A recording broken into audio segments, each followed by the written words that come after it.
Good afternoon, Kentucky. We are in our Team Kentucky update room to provide the latest news on our response to the winter storm.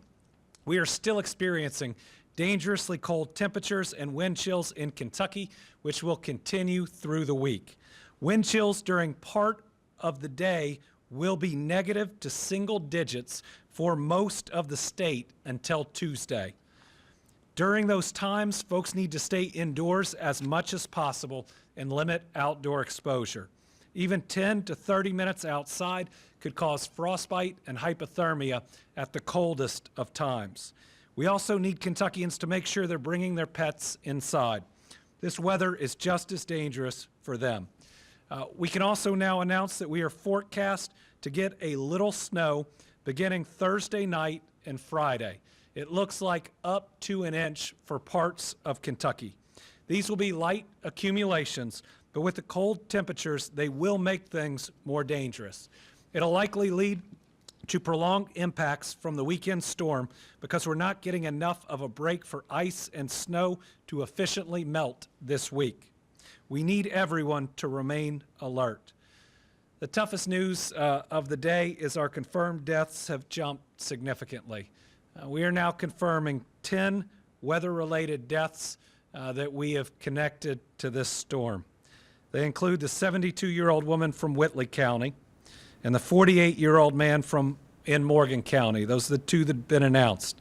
In addition, a 70-year-old man in Graves County, a 68-year-old man in Davis County, a 62-year-old man in Pulaski County, two separate 71-year-old men in Johnson County, a 64-year-old man in Johnson County, a 78-year-old man in Owen County, and the mayor of Louisville announced a 55-year-old man there. We are confirming that through the Department of Public Health, but that would sadly get us up to 10 confirmed deaths.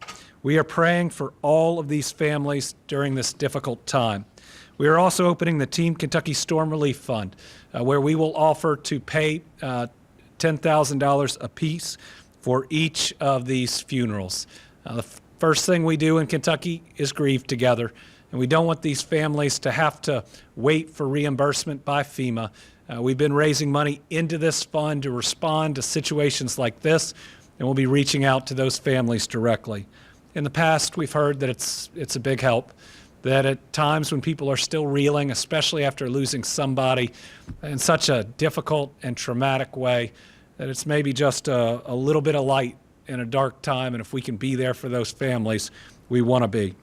As of about 1:30 today, we were at 12,485 power outages. About half of that is in the Tri-County EMC. We currently have 364 utility workers in that co-op area alone, that we are hearing it might be up to a week before power is fully restored for all those customers. What that means is if you're in that area, you need to prepare. You need to know where your warming center is. You need to be staying with family. You just need to take all the steps necessary to make sure you get through this, even if it's prolonged, because it is going to be dangerously cold, especially at night, until the middle of next week. And then it's not going to be warm. It just won't be as dangerously cold. Power has now been restored to 82% of the homes or businesses that at any point lost it. Top counties for power outages remain Pulaski, Allen, and Monroe. Currently, we have 1,920 utility workers working in or around Kentucky. We've had 17 cut and toss teams working across the state. Forestry now has 10 SAW teams supporting utility crews in KYTC in Allen, Barron, and McQuarrie counties. The National Guard's also moved an additional 48 soldiers to Allen County for welfare checks, and KYEM has moved 6 generators to Allen County. Now today, under the current state of emergency, we've authorized our transportation crews to start helping in the clearing of non-state roads in the hardest hit areas. This will let local line workers restore power more quickly. A water and a sewer update. Several line breaks have prompted boil water advisories, it might seem counterintuitive that our boiled water advisories go up, but as it stays cold for longer, pipes burst. And then that can cause these issues. I've seen some reports on water main breaks, and that could cause issues for people. We currently have 11,483 homes or businesses under boiled water advisory. 16 drinking water systems are on limited operation, and we have a total of 2,496 connections that are without water currently in Kentucky. In Allen County, we've restored power to a water tank there to keep the system functioning. Warming centers, over 885 people came to a warming shelter last night. We still have 117 warming centers open across the Commonwealth. Remember, if you're in an area without power or without enough power, if you don't have the means, even if your area might have power, you can go to one of these warming centers and make sure you get through the night. The map we showed shows all the locations, but you can also go to this website or call that number to find your local one. We currently have 14 veterans sheltering at Blue Licks Battlefield as a nearby veteran center lost power, and we have a few more state parks that are now closed due to storm impacts. Those include Barren River, Columbus Belmont, Dale Hollow, John James Audubon, Ken Lake, Lake Barkley, Lake Cumberland, and Yatesville Lake. Our teams are working around the clock to help every area impacted.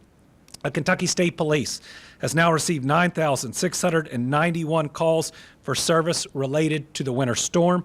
This increase is likely due to 2 interstates being closed for several hours yesterday. They conducted 448 wellness checks and responded to 649 requests for motorist assistance since this event began. State police continue to encourage you to use 911 only for real emergencies. Received 942 calls to our unmet needs line, and we've responded to each. That number is 502-607-6665. Now for the roadways, which were seriously impacted from the ice and storm accumulations from across the state. Main roads are passable. In fact, I think most of our interstates are in really good shape. But some secondary roads still remain slick and dangerous due to the large amount of ice accumulation. As I just mentioned, under the state of emergency, we're having state transportation crews help clear non-state roads. That doesn't normally happen, but under that state of emergency, we've got these extra crews that are now available to help in certain areas. Again, it helps power get up faster. We're also assisting the city of Lexington. The city typically handles areas like New Circle Road, but late last night requested state support. We have sent 11 plow trucks to help clear roadways in the area. The Western Kentucky Parkway eastbound is currently blocked in Grayson County due to a crash. And this is a tough one. This is a crash that involved one of our contracted snowplow drivers who has now been life-flighted to a hospital for care. I think a tractor trailer may have crossed over and hit that driver. So we are praying for his or her health and hope and pray that he'll make it through it. I can't stress enough, go slow and give our workers space on the road. They're out there working to keep us safe. We need to keep them safe. Again, let's pray for a full recovery for this driver. This morning on I-75 at Lexington, KYTC set up rolling roadblocks to allow graders and plows to get to and eliminate patches of ice. Those are now complete, but lane closures for similar work is still happening on nearby main roads as well as I-64 West in Clark County. Other state road closures include a water main break blocking KY 994 in McCracken County in the city limits, and there's a utility line down on KY 2723 in Bullock County. State highway crews, nearly 1,500 trucks have worked hard to clear as many roads as possible. Crews are making great progress, but many routes are now clear, but these cold temperatures remain a challenge, especially on secondary routes. If you're on the roads, please go slow. Please take your time. That protects you and everybody else. Finally, we've submitted the first set of paperwork to begin joint damage assessment with FEMA. We believe this is going to qualify for FEMA reimbursement, provided the White House agrees to provide public assistance. I'm certain that it will meet the threshold requirements. Thus far, the federal government, the Trump administration, FEMA is working really well with us on this one. They deserve only credit for that. They reached out ahead of time. They've checked in on us during, and they've given us all indication that this is going to be declared a major disaster in terms of helping the Commonwealth financially to rebound from it. Final reminders. If you're traveling, clean off your cars and go slow. If you're without power, go to a warming center. Keep your phone charged. Make sure you have a weather safety kit ready in your car with blankets, water, and anything else you need. Keep your pets indoors. When it's really cold, don't go out for extended periods of time. Now tomorrow, we may have a part of the day where it gets close to 30. That would be the time, as long as you're bundled up, to get out there and get that dog out there. Your local meteorologist can probably give you a really good set of times for that. Make sure you have proper ventilation. If you use a generator, at least 20 feet from the home. Do not use wood-burning stoves or anything else for purposes of heat. We think one of the deaths may be related to that. And check on your neighbors. I'll remind everyone again, take breaks when you're shoveling. It looks like we've got at least a heart attack in this death list. Remember, it's hard for the ambulances to get to you, and we don't want to lose individuals to that. Brittany lost a family member a long time ago to that, to shoveling snow, and then because of the conditions, the ambulance couldn't get to her family member in time. So I want everyone to get through this safely. Don't take a risk. It is not worth it.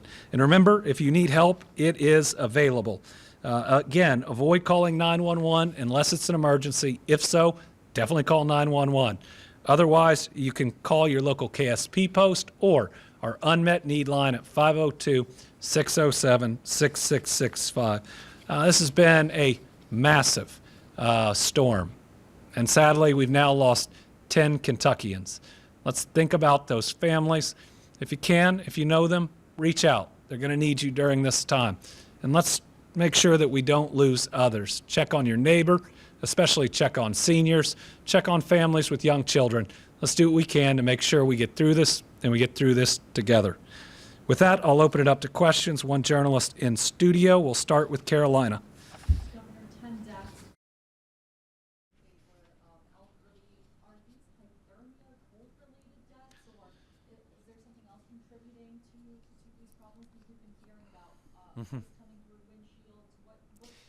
So I think we have a mix in terms of the deaths.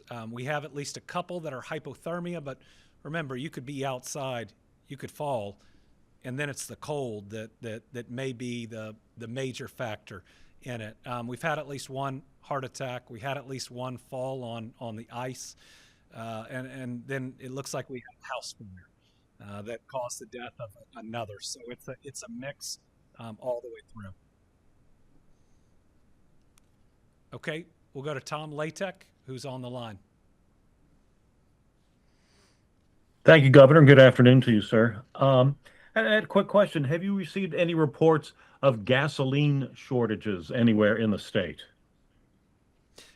We had reports of gasoline shortages during the Sunday, Monday time period, and that was because the trucks couldn't get to the stations to fill them back up. I'm not hearing the same complaints, but I would, if you're going to go on a longer trip, call and check to ensure that you can get the gasoline you need. But I think the great work, and I want to say the great work that our state and most of our local transportation and road crews have done has just been outstanding. And because of that, we're resolving most of it.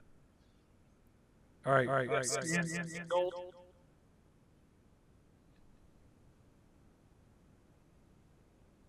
Stan, are you on the line? CC. Hello? Can you hear me? I can hear you. I'm listening to a laptop over here because of sound issues. understand that one of the deaths was an inmate from EKCC that was on a work crew removing snow. Do these crews have the proper gear to work in these icy conditions? And also, we're hearing concerns from family members of people incarcerated at EKCC that there's not adequate heat at that prison. Can you address that as well? Let me check on the temperature of the prison. I believe that it is adequate. It doesn't mean that it's really warm, but we'll get you what those temperatures are. We've done what the Justice Department has followed their procedures since this death.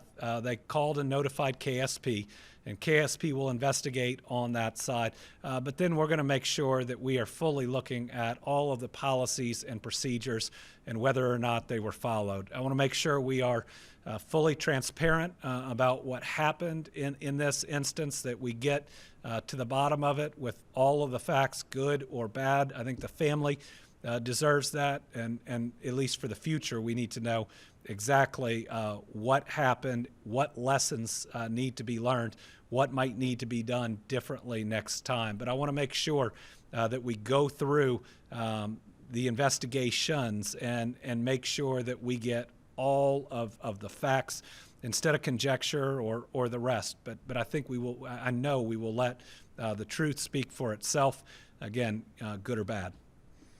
And finally, Karen Czar. Good afternoon, Governor. Thank you. What is your main concern or additional challenges if we get more snow or ice later this week? Will federal assistance apply to anything that occurs in front end?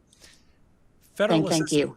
Federal assistance should apply if we get more snow on Friday or Saturday because the event is still continuing. Think about the duration of the event. Really is the amount of time it takes to get power back up for our hardest hit areas. So I'm not concerned that more snow wouldn't be covered in what would qualify for the federal assistance. I'm mainly concerned that people have been cooped up for a long time and want to get out there, and we're doing a really good job on the roads, but a little snow, even just a little snow in these conditions, could make them slick again. So the thing I hope that we're all communicating, that the media is communicating, is especially when that happens again Friday into Saturday, let's make sure we continue to be careful. Just because you could go the speed limit on Thursday with the way the roads are doesn't mean you necessarily can on Friday. That and my main worry is the areas that have been without power since Saturday and might be without power another 7 days. I want to make sure that everybody in those areas is either getting to a warming center or staying with a friend or family member. This is likely the last live update we'll provide on the storm, but we will continue daily to put out any new updates as they come. And if the weather forecast for Friday gets more serious, we'll make sure to update that as well. Thank you.